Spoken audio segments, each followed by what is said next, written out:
Thank you for having me. So I'm Gavin and I love films. I'm dwyz. I also love films. We actually met on a film, didn't we? Yeah, many moons ago. Yeah. Oh geez, you were doing some superb camera work and I was dressed as some sort of weird green zombie. Yeah.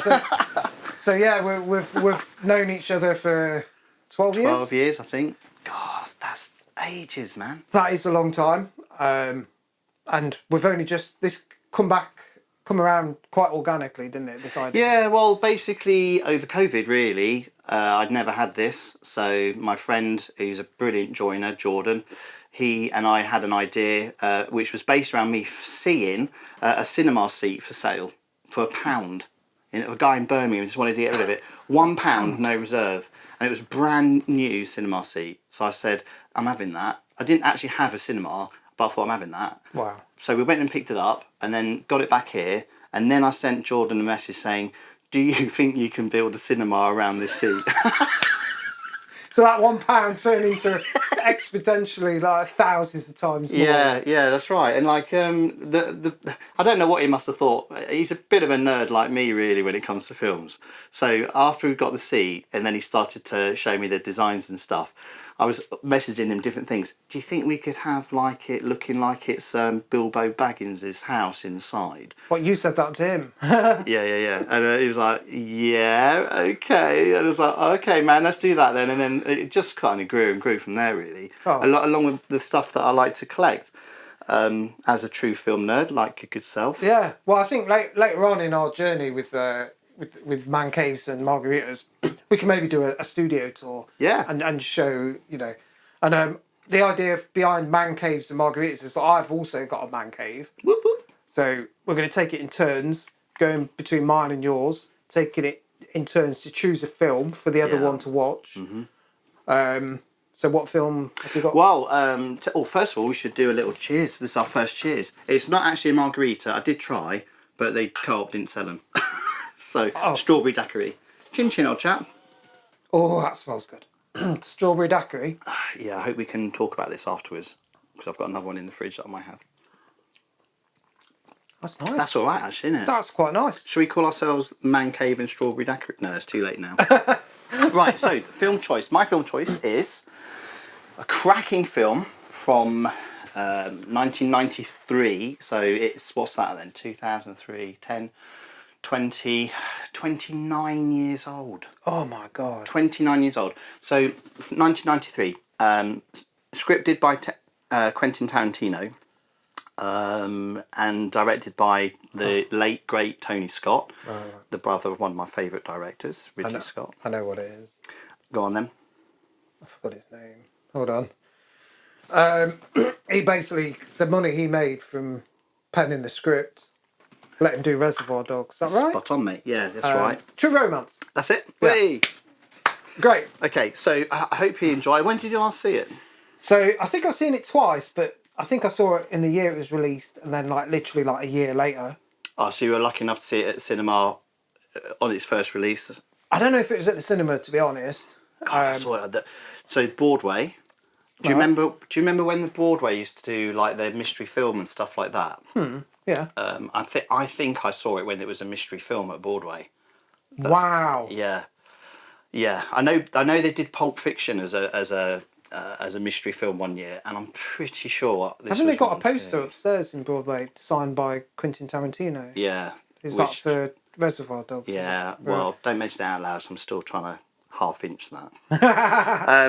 Yeah. So I was lucky enough to see it in the cinema. I mean, I can't remember much about it. I can remember... Well, I shouldn't say anything, actually, just in case anyone hasn't seen it. No, I suppose the only thing I'll say is, can you remember just how many cameos are in it? Because every time I watch it, and I haven't watched it more than about 4 times in total, but every time I watch it, I always think, oh man, I forgot he was in it. I think the most famous cameo I can remember, but I'm concerned I'm mixing it up with Natural Born Killers. But I'll just say Caravan. Yes. Right. Okay. I remember that. Yes. So. Obviously, just like, one of the best bits. Yeah. I mean, I don't know what about what to do about spoilers on this because I couldn't imagine anyone's going to watch us talking about a film if they haven't seen it before. If they haven't seen right? it, yeah. But it's Harvey Keitel, right? Yeah, okay. Well, Is yeah. it? It's Yeah. not Harvey Keitel, no, close. Oh. Dennis Hopper. Oh, is it Dennis Hopper? Dennis Hopper and the absolutely legendary Christopher Walken. In the same scene? Mm-hmm. No, I don't remember it. Oh, this is going to be brilliant. Okay. Yeah, want it? All right, okay. Okay, so I suppose really the thing to say then is sit back and enjoy. Yeah, so we're going to avoid copyright issues. We're not going to show the film or anything like that. But yeah, we'll be back once we've finished. Have a quick chat about it. Cheers. Cheers, Man True Cave and romance. Margaritas. Cheers. Cheers, Man Cave and Margaritas. Let's rock. Well, first of all, romance. Fantastic. Absolutely loved it. Better than I remembered. A bit blown away, actually. I feel a bit speechless. So hopefully you can ask me some questions. Yeah, definitely. Yeah, I mean, I know, as I was saying before in the intro, every time I watch it, I forget just how many blimmin' cameos are in that film. Yeah. And there's not one character that I don't think is played well or written well. Just while I remember talking about cameos, so what happened to I forgot his name. The guy who kills Dennis Hopper in the caravan. Oh, Walken. Yeah, he's the angel of death, isn't he? So he's like the top. Oh, I should supposed to be able to say really. If you haven't seen the film yet, watch it, come back, and then watch this because we are going to be giving out spoilers galore. Yeah, it's well worth going to watch. Yeah. Oh gosh. Yeah. So he's the angel of death, isn't he? But he didn't appear though for the rest of the film, did he? No, just in that one scene. Just that one scene with Hopper. So, was there any cameos in there that you had forgotten completely about, or you thought when the titles, because when the actual main title was coming up, I think we were both like, oh yeah, I forgot he was in it, and oh yeah. I think obviously because I saw it like 20 years ago, I couldn't remember it until they came on screen, and then it was like, oh, of course they're in it. But there wasn't anyone that appeared that I thought, I don't remember them being in it, and I think that's because they all came across so well. You know, they had lodged themselves in the back recesses of my memory. I loved is it Gandolfini? James Gandolfini. Right. So his character, right, was like, because obviously that was before Sopranos, he made his name. And throughout it, like, because we know him now, you can see him in the background. He doesn't do anything. He doesn't say anything. There. He's just standing there. But when he gets his time in the hotel room, he nails it. He absolutely nails it. So you've got this character who's got a really important part of the script, and they're just like letting you know he's there in the background, but not they don't turn him into like some caricature or whatever. It's just when it's his turn, and I think that's the same with all the cast members. They don't overplay it. They don't set them up in advance to be this all thing. Just when it's their turn, they justify all their screen time. So, yes, exactly. So you could say exactly the same for a completely different character. So Brad Pitt, for example. Okay, he has comedy value to it, but, I mean, the amount of words he says in the entire film is very, very limited. But everyone's like, he must be a stoner in real life. I don't know much about him, but he nails it. He absolutely nailed that, from what I could tell anyway. Yeah. Get me some cleaning products. Flipping heck. Best dropped line ever, really. Yeah. I don't know whether I like his cameo in that more than the cameo he does in Snatch, where he's the gypsy boxer. But boy, does he do cameos well. He does, doesn't he? Yeah. He really does. I've almost already forgotten all the cameos because there's that many. So many. It's like Samuel L. Jackson. But we're saying the cameos though. Were they cameos at the time? Because yeah, what quantifies a cameo? Because were they known? Was Brad Pitt known? Yeah. Oh yeah, totally. Thelma and Louise. So he'd done that first. Right, so okay. he was well known by then. Right. Samuel L. Jackson. Yeah, because they weren't big not big no. It's like James Gandolfini. James Gandolfini. He wasn't a big time player. I don't think in the early '90s, but. Came through it. And probably had parts like that. Samuel L. Jackson, he was barely in it. He only had like 2 minutes. Yeah, but again, what a cracking sort of lines to give. You know? It's like, oh man. Well, that's the main thing. One of the strongest things I took from the film is the casting. Every single person is cast so beautifully. I don't know if they would have had to, go through like a lot of auditions and stuff to nail the casting so perfectly, but there was no one that was out of place, and no one that like you felt was stuck in there because they had no one else to go to or whatever. Everyone very, very strong, and I think because the characters were played so well and the casting was so good, even those that did have the smaller parts really still add so much to the film, and that's I mean. Don't get me wrong. I mean, I love all sorts of different films, but if I don't care for a character or I'm not really invested in a character, whether they're good or bad, then it's a bit of a waste, isn't it? Really. So whereas each one of these is just so well. I mean, we talk about it being well written.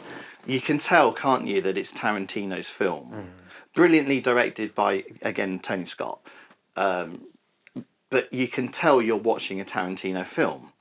It would be really, really interesting to see, had he had the money prior and actually directed his own script, what sort of film Tarantino would have made from his own script based on what we saw with Tony Scott's. Because it still feels to me like I'm watching a Tarantino. It's the closest thing to a Tarantino film that's not directed by Tarantino, isn't it, really? Yeah, it's quite bizarre, actually. I don't know. Did he go on set at all, or was he just? I shouldn't have thought so. I mean, I'm not saying I know this because I'm dead clever. I only know this because I watched this with name drop your friend, our friend Craig Newson. This has got to be one of his favourite films, if not his favourite film. Hi, Craig. Hey, Craig. Cool dude. And I watched this, having not watched this for about 10 years, and I watched it with Craig in here actually about 3 months ago, and had the same experience that you're now having not watched it for so long, thinking, oh yeah, man, this is so good.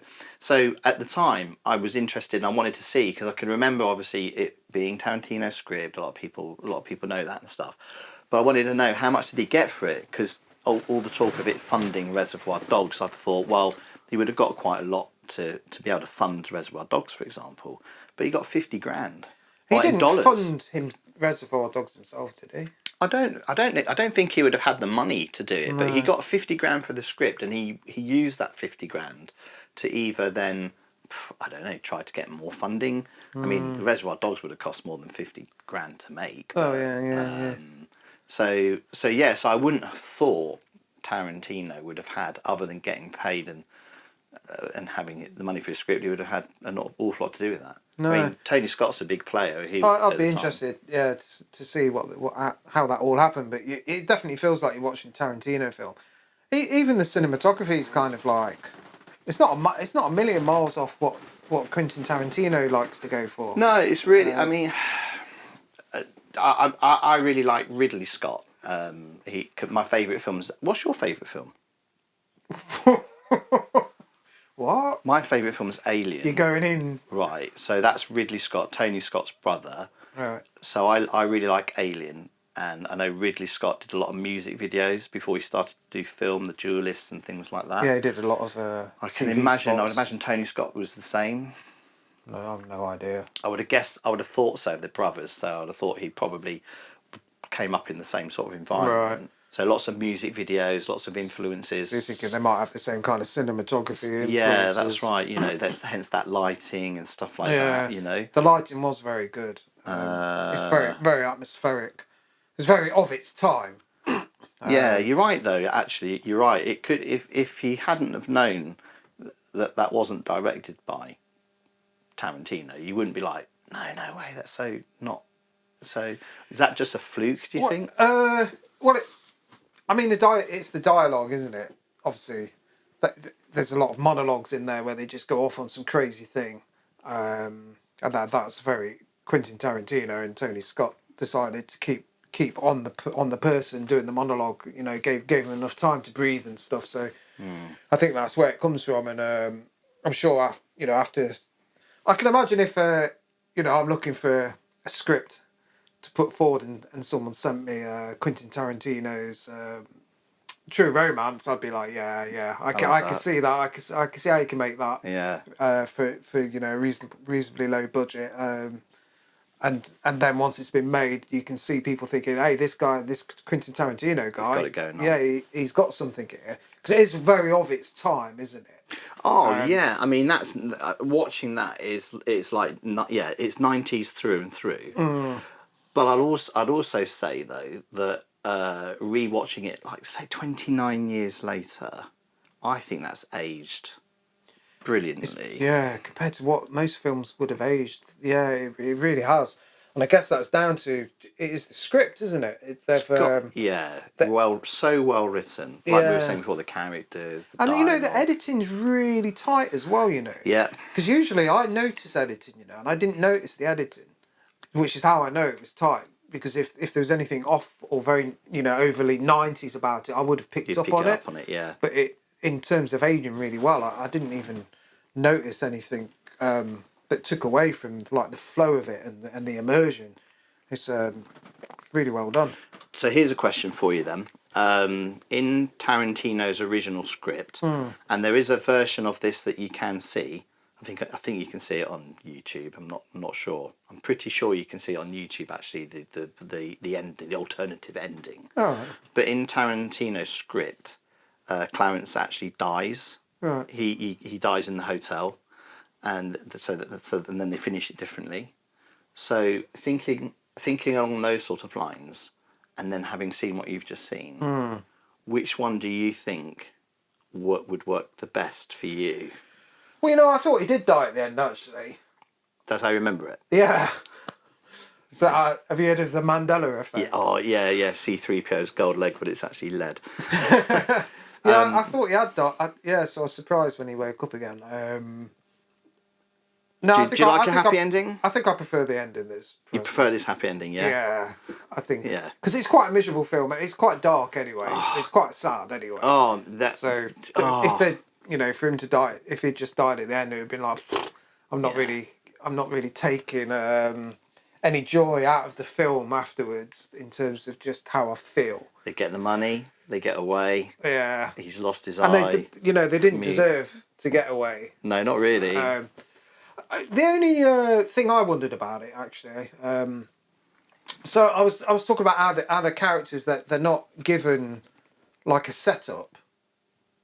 Just when it's their time to shine, they just shine, which is really nice. I obviously really like really good setups as well. But the two main characters, they didn't get any setup. Well, they did get a setup when they met each other, which is and it felt real.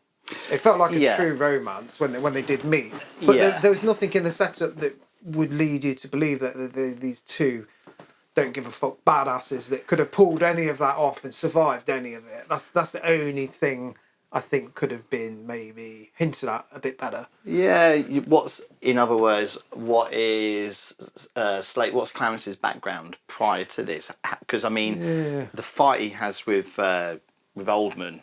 Oh my God! I mean, that's a proper smackdown, isn't it? I know he loses that until he gets his gun out, but he throws him into a fish tank for goodness sake. But yeah, he's just shown us this guy geek who likes to go to the cinema and works in that shop. Yeah, I mean, this is what a normal geek that works in a shop and loves films would look like: fat and bald, doesn't know how to fight. Well, yeah. I'm not getting down on the film though. It was just something I did notice. Yeah, it's an interesting point. Yeah, no, it's an interesting point. I like the original, the ending that was filmed by Scott. I really love that ending. I think it's very fitting. Well, they survived. Yeah, I do. I mean, don't get me wrong. I love a dark ending, if it's done in the right place. The Descent, the British version of The Descent. Again, spoiler. But when it turns out she's dreaming and she hasn't actually escaped and she's still there. Dark as and when she's driving off in the car and you think she's gone, and you think, this is great, she's at least that, and then she hasn't. Yeah. And then for the American market, interestingly enough, they changed that, so they actually keep it so that it wasn't a dream. That actually is her escaping. Oh, right. But that's because they wanted to do The Descent 2. But it's nowhere near as impactful, is it, as that? So that's a great example of a dark ending I'd like. But that was perfect for me. That's a perfect film, that is. True romance. It's very good, isn't it? It's very good. I struggle to find anything negative to say about it. How tough is it still watching Gandolfini beating up Alabama though? That's a tough. That's a tough watch, isn't it? Yeah. Yeah. The whole thing is brutal and kind of realistic. There's no glamour put into it. These people they're badasses, and you really feel the danger. Like when he went in to see Gary Oldman's character, and you were like, that he's fucked. He's nuts. There's absolutely no. Yeah. He's got no way of getting out of this. Gary Oldman's character was absolutely stunningly good. You think about the characterization of each different type of people. The cops. The guys on the run, the baddies, everyone. It's just done so maturely and so well. And that's got to be, it's got to be both the writing and Tony Scott's direction. Bit of everything there, yeah. Bit of everything. And the editing, like you were saying, keeping it tight. And it's so natural as well. I mean, what did they do? Like I noticed the scene where someone was off on their monologue. I can't remember which one it was, but I noticed something wrong in the frame. Just being as a filmmaker, but they used it. Do you know what I mean? Because they understood that the person that was on the monologue, that's the important bit. And I don't know if they were freestyling it or they were having to do loads of takes with exactly the same dialogue or what. But like, I know if I'd filmed that and I'd seen them. Was it Hopper's? No, it wasn't Hopper's monologue where he's sitting down, because they just stay on him, don't they? They don't move on him. It was just the fact that they decided to keep the take, even though it could have been done better, but... But I'd imagine some people are like, oh no, we can't use that take because there's something going off, but like... Yeah. They kept it. Yeah. Because it's all about... I like that. The process of the delivery of the different characters. Yeah, I like that. Have you got any favourite moments that really stick out from what you've seen?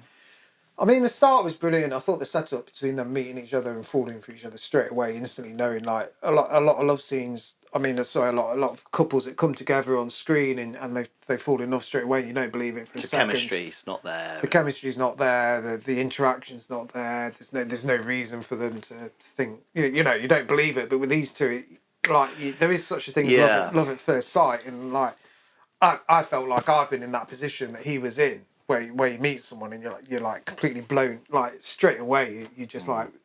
There's a beautiful moment when you rewatch it and you know what is happening. So when you know that she has originally been paid to. I forgot about that. Right, okay.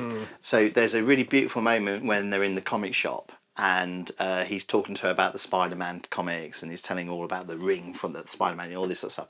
And Tony Scott just keeps the camera on her face. And it's that moment when she's sort of looking up at him where you realise, oh no, man, she's really into this guy. Because if she wasn't and she was just doing a job, there's no way, because he wasn't looking at her while he's talking to her. She's just like... And it's that moment where you think, oh yeah, she's...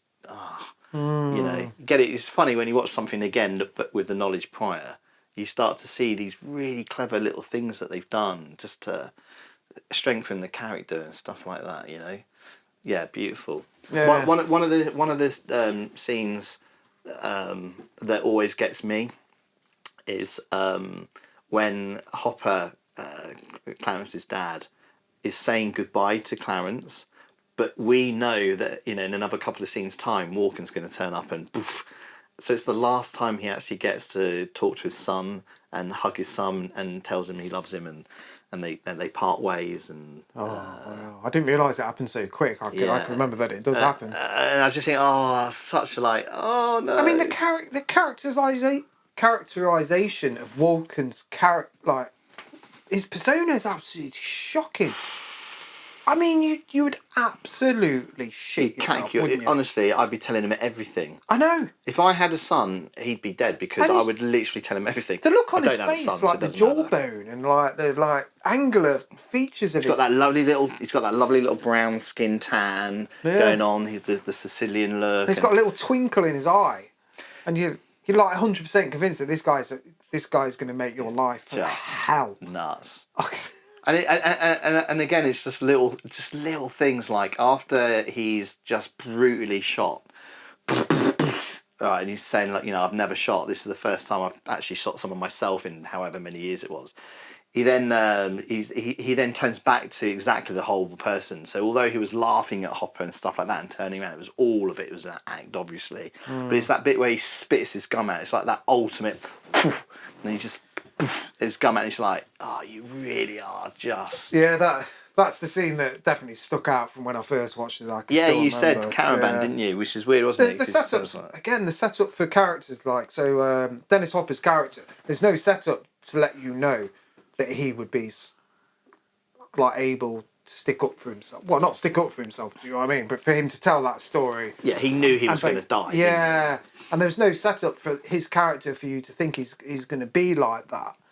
But it's like that's what they've done with this film. They've just let everyone have their moment, their time in camera. Yeah, this is your 5 minutes. Yeah, have a go. Yeah. Have a go. I'd love to know. Like, did you say you've read the script? I've not read the script. No. I just sort of like wanted to find a bit more out about it when I rewatched it with Craig. But oh man, how in general then do you think the film's like quite highly rated amongst say like our friends or in the general public? I would have thought so. You don't hear people talk about true romance. I mean, when people say, "Oh, what's your top 5 films?" or how often do you hear someone say true romance in that? I mean, Craig's the only person I know who's got it as pretty much one of his favourite, if not favourite, films. But yet, having just watched that now, I could easily see why. And having got that fresh in my head again, if someone said to me, "What's your top 10 favourite films?" I'd be quite happy to chuck. Would you? True Romance in there, having rewatched it, yeah. I wouldn't go that far, but yeah. Well, here's another good question, right? If let's just say that had been directed by Quentin, how would you rate that against the films that he's also directed? Well, it depends how deep you want to go, but like I wouldn't put it as his top. I wouldn't have it in the top 3. Wouldn't you? Don't think so. But Quentin Tarantino is like one of my elite filmmakers personally, so that's not a, I don't think I'm not going to tell him. Right, let's agree not to tell Tarantino. Cheers. Like, what about yourself? Would you have it quite high up in Tarantino's? I really love that, and well, all I can say is every time I've watched it, so that's probably the 5th time I've seen it in that 29-year period, and I've got to say I've loved it every single time. So I don't even know why it hasn't stuck in my head as being one of my sort of like favourites, because it's brilliant. I think for me, it's got a certain quality where now I've seen it, I feel like I'm not going to need to see it for another 5-10 years. I think that's probably why you end up forgetting about it. Yeah.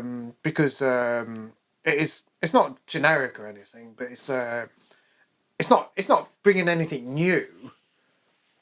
Like maybe at the time it was kind of newish, but like say there's certain films that you can watch every few years and be constantly blown away because it's doing something in particular that's like at the peak of that its own genre.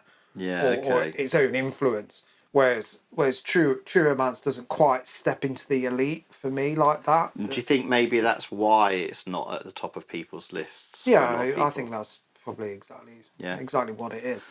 Because they'll pick a film that's similar, but would be considered better, or like you say, a Tarantino film or a gangster film or something. But I think most people, if you say, "What about true romance? Did you like that?" I'm sure they go, "Oh yeah, I forgot." Yeah, that's exactly the response that I see when I talk about it. Yeah, right.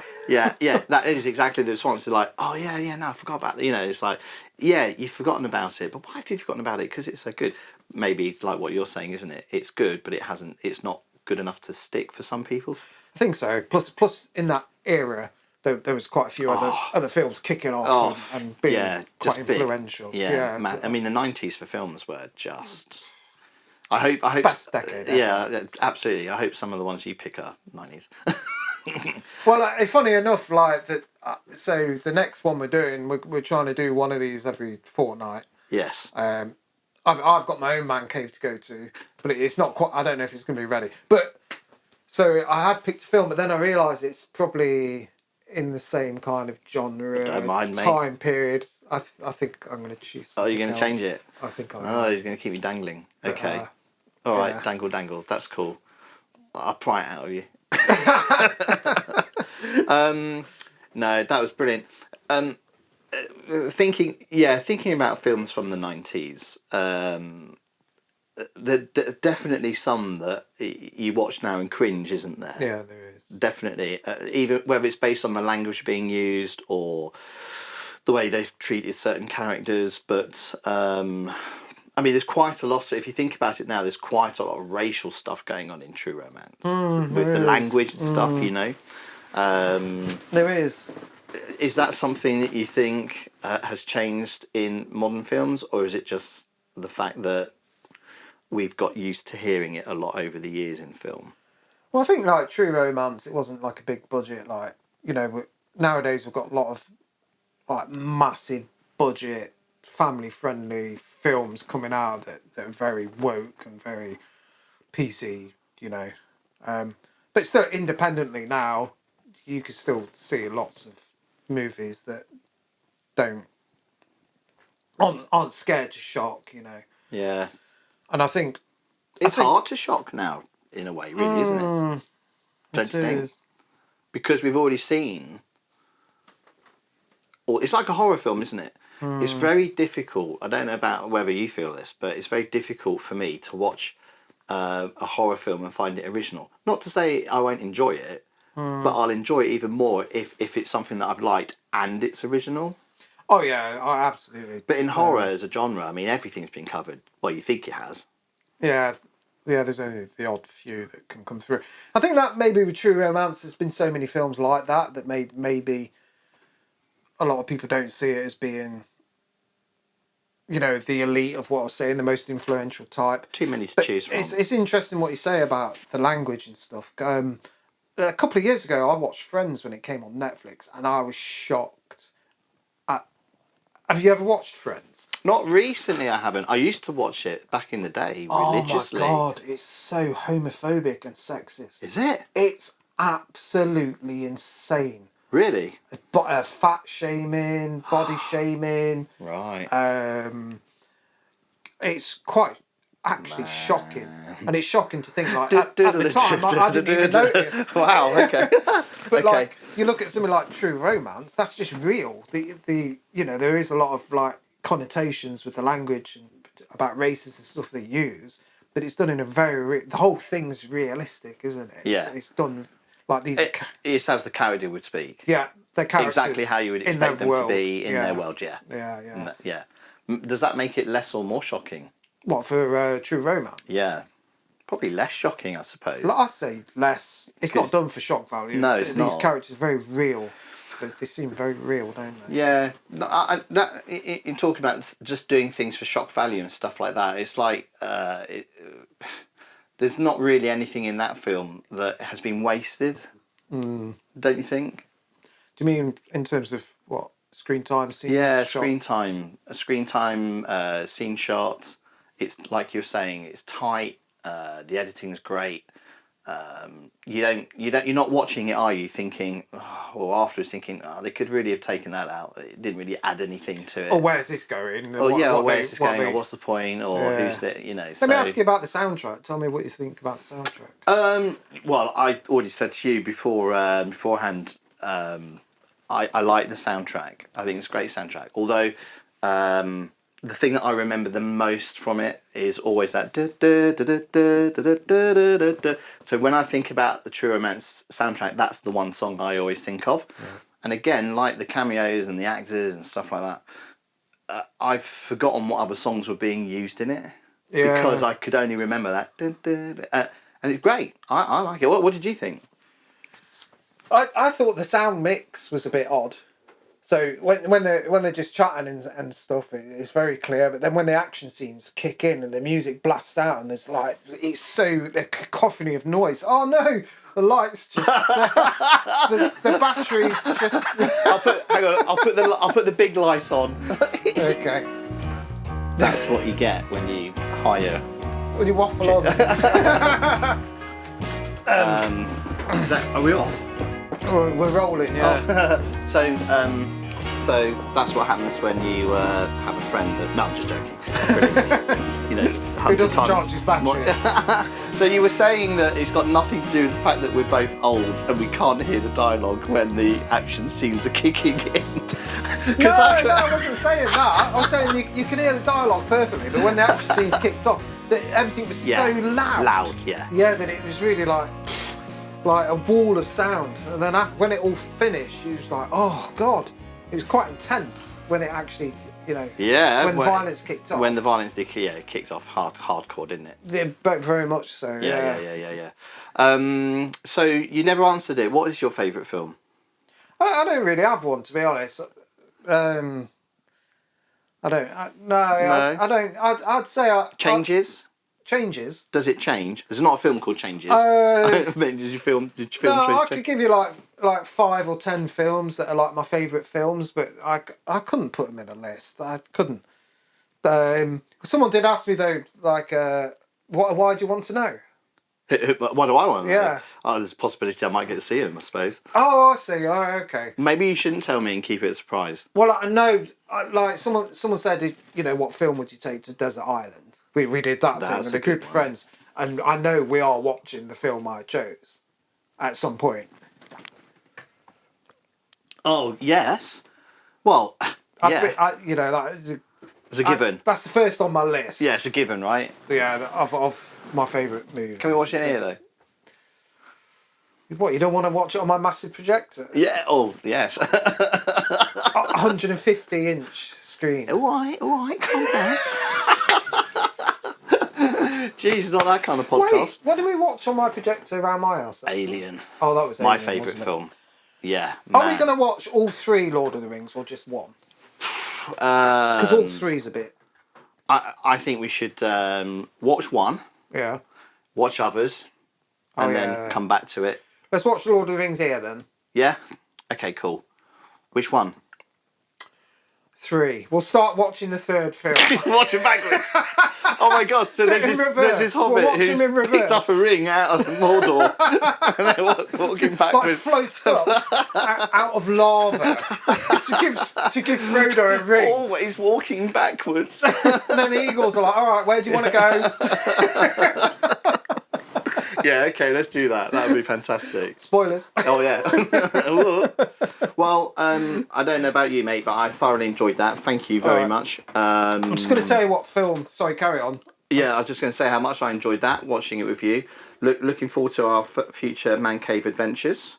Me too. I'm just going to tell you what film I was thinking of watching next time at mine that I suddenly realised was too close to this one. Paddington 2. And I can't find my list. Notice how he's ignoring that. So I've not seen Paddington 2. I've heard it's quite good. I was thinking of watching Nightmare Alley. I've heard that's quite good. Yeah, I haven't seen that yet. No, I've not. It'd be interesting to watch films we both haven't seen. Jackie Brown. Oh, you've gone Tarantino then. Yeah, so I was going to do Jackie Brown next, but I think it's too close to this film. You know, it's good to mix them up. Yeah, mix them up, mix John's up a bit. Yeah, mix the styles up. All right, okay, that's cool. Well, listen, it's been great shooting The Breeze with you. Yeah, you too, man. And I can't wait to see another one. Yeah, I hope you guys enjoy it. This is our first one, so yeah, we'll try and tighten things up as we go on. We'll try and keep the light on for the entirety of the next one. Yeah, and we'll try and make it good. Yeah, we'll try and actually be good. Yeah, so I'll see you guys in a couple of weeks. Hopefully, come join us. Nice one, Gav. And you. And watch True Romance. And if you do, let us know what you think, yeah? Yeah, anything we're missing about, any details about the script, behind the scenes and stuff, let us know. We'd appreciate it. Peace out, guys. Peace out, guys. Awesome.